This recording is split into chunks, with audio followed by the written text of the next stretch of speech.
E aí cara, beleza? Quando você compra uma placa de vídeo do AliExpress, a sua maior preocupação é em quanto tempo ela vai durar, certo? Bem, quando você compra uma placa de vídeo do AliExpress, a primeira coisa que você tem que fazer é atentar quanto à sua temperatura. Uma das formas de corrigir esse problema de temperatura é trocando a pasta térmica ou trocando os thermal pads. Mas se você tem receio de abrir sua placa de vídeo, prefere esperar que a garantia do AliExpress, aquela de 15 dias, termine para que você possa abrir a placa de vídeo sem nenhum problema, você tem uma alternativa chamada de Undervolt. Nesse vídeo eu vou passar os passos exatos que você deve fazer para poder fazer Undervolt em qualquer placa de vídeo. Mas antes, uma explicaçãozinha rápida do que é o Undervolt. Undervolt nada mais é que baixar a tensão da sua placa de vídeo, mas ao mesmo tempo manter no clock, para que você não perca a performance durante o gameplay. Sendo assim, quanto mais tensão você baixa, menor é a temperatura alcançada pela GPU. Então, para prosseguir, você vai precisar desses dois programinhas. Bom, então os dois programas que você vai precisar é o GPU-Z e o MSI Afterburner.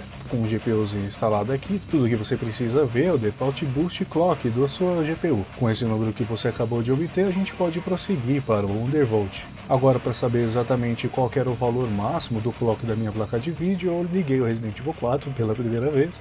Em seguida, eu fiquei monitorando a temperatura, a tensão e a FPS médios de cada uma desses testes. Uma das coisas principais que eu acabei esquecendo de falar sobre o MSI Afterburner é que você precisa configurar as informações que vão aparecer durante o seu jogo. Vai vir aqui na flechinha, na parte superior à direita, e clicar em Interface.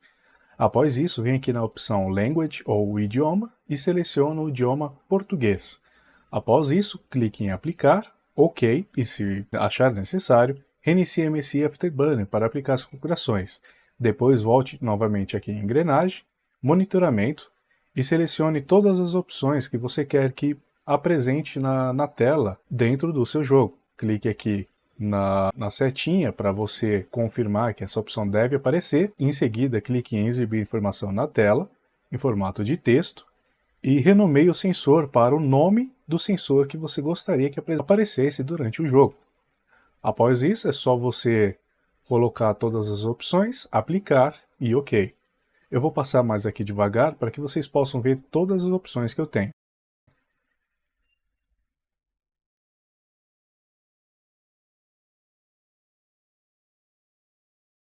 Lembrando que só vai aparecer na tela as informações que tiver com esse símbolo de positivo ao lado esquerdo de todas as opções, beleza? Outra coisa que eu acabei esquecendo de falar é sobre o monitoramento, aquele gráfico que estava aparecendo no lado direito do jogo. Para que você possa ver esse monitoramento, basta clicar nesse monitorzinho e pronto, aqui está, temperatura da CPU, uso da CPU, frequência de CPU, energia e blá blá blá. Após um período de testes prolongados, eu percebi que a média de FPS na minha placa de vídeo e o Resident Evil 4 nos seus estados originais, eu consegui uma média de 85 FPS, enquanto a temperatura se estabilizou em 82 a 83 graus. Mas a velocidade da ventoinha, da ventilação ali da própria placa de vídeo ficava em 75%. Já a potência era em média 219 a 220 watts. Só que percebendo ali na frequência da minha placa de vídeo, eu vi que ela se estabilizava aos 1800 MHz e a tensão ficava em 1018 volts. E são todos esses dados que eu preciso para poder começar o meu Undervolt. Mas antes de fazer um ajuste mais agressivo, eu precisava reduzir a tensão de pouco em pouco para ver se o jogo não ia crashar. E bem, o Resident Evil 4 ele irá crashar por qualquer motivo, seja ele qual for. Bom, agora que eu obtive todos esses resultados, eu abri o MSI Afterburner, desativei o autorregulador e aumentei o Power Limit. Apliquei e abri o Curve Editor para reduzir a frequência naquela frequência que encontramos lá no GPU-Z. Diminuí através do Core MHz na linha máxima dos 1700, dei um aplicar e ajustei a tensão máxima que eu gostaria para fazer o teste, que no meu caso foi de 975 mV. Ajustei também a frequência máxima que o jogo me apresentou, que foi em base os 1800. Bom, eu fiz a aplicação e voltei ao jogo e vi que era bom. Ao aplicar, a linha ficará reta bem aonde você marcou como tensão. Caso contrário, você deve repetir o processo novamente até que a linha fique reta, certo? Eu obtive um FPS de 86 FPS na média, uma temperatura de 80 graus, uma potência de 208 watts e a ventilação da placa de vídeo ficou por volta dos 75, enquanto a frequência, ou core, ficou travado nos 1800. Após um teste prolongado, resolvi reduzir ainda mais a tensão que a placa de vídeo iria trabalhar. Então eu apliquei os 937 e o jogo crashou.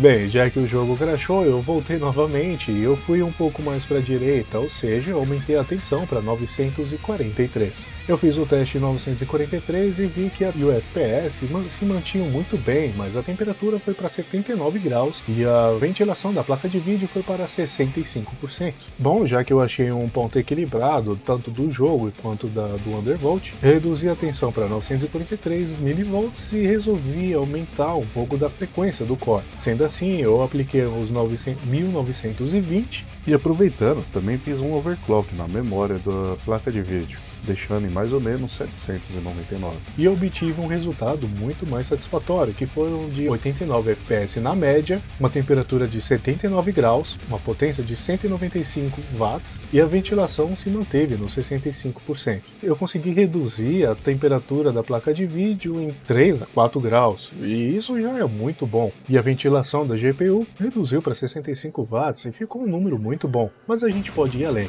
Bom, já que a placa de vídeo se manteve bom nesses resultados, eu peguei e reduzi ainda mais. Meu objetivo era conseguir reduzir o máximo possível a temperatura para que o meu jogo funcionasse perfeitamente e não crashasse sempre que quisesse. E como resultado, eu obtive a tensão de 831 mV, reduziu a frequência do core para 1770 e como resultado eu consegui 84 FPS na média, a temperatura de 68 graus, a potência foi para 149 watts e a ventilação ficou a 48%. Sim, cara, se você for colocar isso na régua, eu perdi 1 a 2 quadros na média, mas eu consegui reduzir 12 graus na minha placa de vídeo. Para que eu tivesse um ganho ainda mais de FPS na minha placa de vídeo, eu tive que aumentar o clock de memória de 0 para 799. 799 foi o número que eu consegui obter sem que o jogo quebrasse.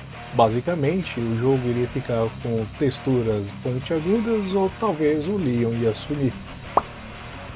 Bom, mas após essas modificações eu encontrei um estado perfeito, um equilíbrio perfeito. E para que você possa salvar essas configurações, basta você desativar o cadeado do MSI Afterburner, caso ele esteja ativado, e você vai ter a certeza que ele está desativado se o cadeado estiver meio que aberto. Sendo assim, após fazer as modificações, clique em Save e salve na posição que você quiser, de 1 a 5. Após essa modificação, pronto. Basta selecionar a sua modificação e aplicar no seu jogo. Bem, gente, isso era tudo que eu tinha para te passar para como você fazia um undervolt. Viu só, não é tão difícil fazer um undervolt assim como se parece. Na verdade, é muito mais simples do que você imaginou, não é mesmo? E o máximo que você pode fazer aqui é a sua placa de vídeo explodir.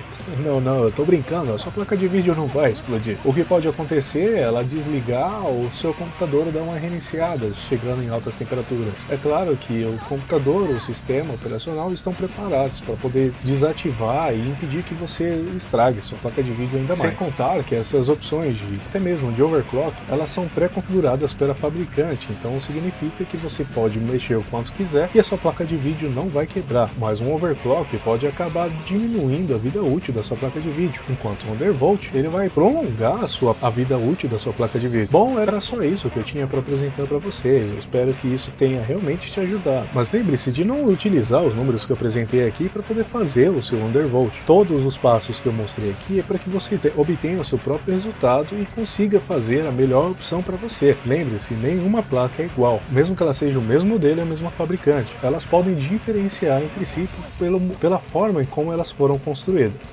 Certo? Bom, isso é tudo, pessoal. Eu queria agradecer imensamente você que chegou até aqui e, por favor, considere deixar seu like e se inscrever no canal para receber outras dicas como essa. Beleza? Valeu!